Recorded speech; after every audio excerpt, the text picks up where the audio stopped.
ఈ దేశంలో CBI, ED ఎవరి కనుసన్నల్లో వ్యవహరిస్తూ ఉంటారో పనిచేస్తూ ఉంటారో మీకు అందరూ కూడా బాగా తెలిసింది. ఎవరి చెప్పు చేతుల్లో పనిచేస్తుంటారో మీకు అందరూ కూడా తెలిసింది. ఎవరు అధికారంలో ఉంటే కేంద్రంలో వాళ్ళు ఎలా చెప్తే అలా ముందుకు వెళ్తుంటారు. ఏ రాష్ట్రంలో అయినా సరే వీళ్ళకి అగ్రెస్ట్గా ఏ రాజకీయ నాయకులైనా సరే మాట్లాడితే వాళ్ళ మీదకి సిబిఐని, ఈడీని పంపించి ఏ విధంగా అడ్డగోలు కేసులు పెట్టించి జైలు పాలు చేస్తుంటారో మనకు అందరికి కూడా తెలిసింది. అది కాంగ్రెస్ పార్టీ అయినా, బీజేపీ పార్టీ అయినా, ఏ పార్టీ అధికారంలో ఉంటే వాళ్ళు అలా వ్యవహరిస్తుంటారు. గతంలో కాంగ్రెస్ పార్టీ అధికారంలో ఉన్నప్పుడు ఎగ్జాంపుల్ తీసుకున్నాం. గతంలో కాంగ్రెస్ పార్టీ కేంద్రంలో అధికారంలో ఉన్నప్పుడు, అంటే యూపీఏ గవర్నమెంట్ ఉన్నప్పుడు జగన్మోహన్ రెడ్డి గారి మీద ఏ విధంగా అక్రమ కేసులు పెట్టి జైలు పాలు చేశారో మనం కూడా చూశాం. 16 నెలల పాటు జగన్మోహన్ రెడ్డి గారిని జైల్లో పెట్టారు.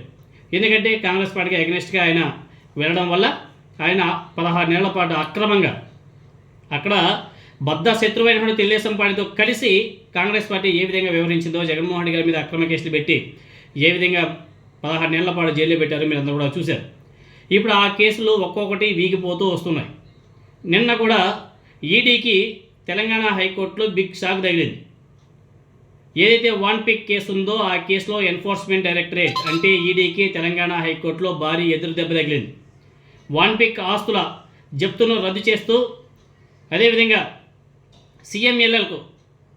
సిఎంఎల్ని అపిలేట్ ట్రిబ్యునల్ ఇచ్చేటువంటి ఉత్తర్వులను కూడా హైకోర్టు సమర్థించడం, రాజకీయ న్యాయవర్గాల్లో ఒక విస్తృత చర్చ కూడా నడుస్తుంది. ఈ తీర్పుతో ఎవరైతే ఆనాడు అక్రమంగా కేసులు పెట్టి జగన్మోహన్ రెడ్డి గారిని జైలు పాలు చేశారో వాళ్ళకందరికి కూడా గట్టి షాక్ తగిలింది. సో ఈ తీర్పుతో కేసులోని ఆరోపణల చట్టబద్ధత మీద మరోసారి ప్రశ్నలు కూడా తలెత్తుతున్నాయి. వన్ పిక్ వాడరేవు నిజాంపట్నం ఆ ప్రాంతంలో అంతర్జాతీయ స్థాయి ఓడరేవులు, అదేవిధంగా పారిశ్రామిక కారిడార్, ప్రత్యేక ఆర్థిక మండళ్ళు, ఫిష్ యార్డులు, విమానాశ్రయం వంటి మౌలిక సదుపాయాల అభివృద్ధి లక్ష్యంగా వన్ పిక్ ప్రాజెక్ట్ని రూపకల్పన చేయడం జరిగింది అన్నాడు. ఉమ్మడి ఆంధ్రప్రదేశ్, యునైటెడ్ అరబ్ ఎమిరేట్స్లోని రస్ అల్ ఖైమా ప్రభుత్వాల మధ్య జరిగినటువంటి ఒప్పందం, దాన్ని G2O అంటారు. ఆ ఒప్పందం ఆధారంగా ఈ ప్రాజెక్టు ముందు కూడా సాగడం జరిగింది అన్నాడు. ప్రాజెక్టుకు సంబంధించినటువంటి పెట్టుబడులు, అదేవిధంగా భూముల కొనుగోళ్లు, సంస్థల ఏర్పాటు అన్నీ కూడా అప్పటి ప్రభుత్వ అనుమతులతోనే జరిగాయని చెప్పేసి రికార్డు చూస్తేనే అర్థమవుతుంది. వాటిని చూస్తే అర్థమైపోతుంది. ప్రాజెక్టు అధికారికంగా ప్రారంభం కాకముందే పెట్టుబడులు పెట్టబడిన నేపథ్యంలో వాటిని కిట్ ప్రోకో లేకపోతే లంచాలుగా పరిగణించడం సరైనది కాదు అని చెప్పేసి ట్రిబ్యునల్ చాలా స్పష్టం చేయడం జరిగింది. అలాగే ట్రిబ్యునల్ తీర్పును సవాల్ చేసే క్రమంలో ఈడీ ఎలాంటి కొత్త ఆధారాలు, అదేవిధంగా బలమైనటువంటి చట్టపరమైనటువంటి వాదనలు సమర్పించలేకపోయింది అని చెప్పేసి కోర్టు చాలా స్పష్టం చేయడం జరిగింది. కోర్టు అభిప్రాయపడింది. సో ఈ కేసులో మరో ముఖ్యమైనటువంటి అంశంగా నిమ్మగడ్డ ప్రసాద్ గ్రూప్తో సహా సుమారు 60 మంది పెట్టుబడిదారులు ఒక్కొక్క షేర్ని $360 చొప్పున కొనుగోలు చేసినప్పటికీ కొందరిని మాత్రమే లక్ష్యంగా చేసుకుని కేసులు నమోదు చేయడం మీద ట్రిబ్యునల్ సందేహాలు కూడా వ్యక్తం చేసింది. ఈ చర్యల వెనుక రాజకీయ ఉద్దేశాలు ఉన్నాయా అనే ప్రశ్న కూడా రైజ్ అవుతున్నాయి. అదేవిధంగా ప్రభుత్వాలు తీసుకునే ఆర్థిక, పారిశ్రామిక విధాన నిర్ణయాలను దర్యాప్తు సంస్థలు తమ అభిప్రాయాలతో భర్తీ చేయలేము.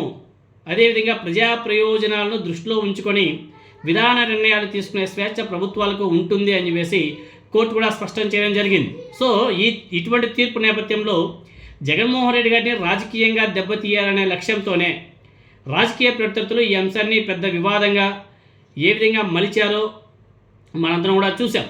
సో వన్ పిక్ వంటి భారీ ప్రాజెక్ట్ అమలు కాకపోవడం వల్ల రాష్ట్రం ఒక కీలక పారిశ్రామిక అవకాశాన్ని కోల్పోయింది అని చెప్పేసి చెప్పుకోవాలి. శ్రీ సిటీ తరహాలో అభివృద్ధి చెందే అవకాశం ఉన్నటువంటి ఈ ప్రాజెక్ట్ రాజకీయ వివాదాల మధ్య నిలిచిపోవడం వల్ల ఉపాధి, పెట్టుబడులు, మౌలిక సదుపాయాలు, అదేవిధంగా డెవలప్మెంట్ వంటి రంగాలు ప్రభావితమయ్యాయని చెప్పేసి చాలా స్పష్టంగా అర్థమవుతుంది. లేకపోయింటే ఆనాడు కానీ ఈ వన్ పిక్ సక్సెస్ఫుల్గా ముందుకు కానీ కదిలి ఉంటే అది కూడా ఒక శ్రీ సిటీ లాగా మంచి డెవలపింగ్ ఒక ఇండస్ట్రియల్ కారిడార్గా ఏర్పడేది. ప్రభుత్వం నుంచి ఇంకో ప్రభుత్వ ఒప్పందాలకే అనుమానాల ముసుగు కప్పడం వల్ల రాష్ట్ర పారిశ్రామిక వాతావరణం మీద ప్రతికూల ప్రభావం పడింది. పెట్టుబడిదారుల్లో అభద్రతాభావం పెరగడం వల్ల అలా ఆ ప్రాజెక్ట్ కూడా నిలిచిపోవడం జరిగింది. సో చివరికి రాజకీయ ఆరోపణలతో ప్రారంభమైనటువంటి ఈ కేసు న్యాయస్థానాల ముందే నిలవలేకపోయింది.